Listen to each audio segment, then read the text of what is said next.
Belgian সরকার আসলে টাকা দিচ্ছে ফ্রিতে, অলমোস্ট 1 লাখ টাকা। আমি দেখাই কেন। সো হলিডে পেমেন্ট হিসেবে আমাকে দিবে 753 ইউরো, অলমোস্ট বাংলা টাকায় 1 লাখ টাকার মতো। এটা দেওয়ার কারণ আমি ট্যাক্স পেয়ারের কাজ করছি। আমি বলি, ফুল ডিটেলসে বলি। আমাদের প্রতি বছর যে স্টুডেন্ট আওয়ারগুলো দেওয়া হয়, ওগুলা শেষ হয়ে গেলে আমাদের ট্যাক্স পেয়ারের কাজ করা লাগে।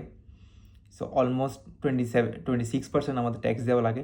এর মধ্যে থেকে 13% ওরা আবার ব্যাক করে হলিডে পেমেন্ট হিসেবে। সো আমি লাস্ট ইয়ার কাজ করছিলাম অলমোস্ট 4 থেকে 5 মাস ট্যাক্স পে করে, যার কারণে আমার অলমোস্ট যা আসছে দেখছেনি।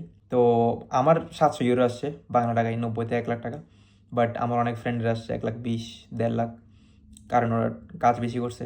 সো ইউরোপের মধ্যে বেলজিয়াম এমন একটা দেশ যেটাতে ট্যাক্স পেইং ফেসিলিটি অনেক ভালো।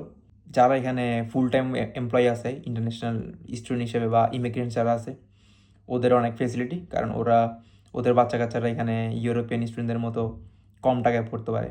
সো আপনারাও এটা পাবেন, আসেন, দেন কাজ করেন, you can get the money. তো জিনিসটা অনেক ভালো, অ্যান্ড টাকাটা পরে কোথাও ইউজ করা যাবে যখন আসবে।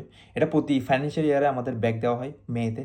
তো তখন অবশ্যই ভিডিও বানাবো ভেরিফিকেশনের জন্য যে আদৌ কি দিচ্ছে কিনা। So best of luck, see you in the next video.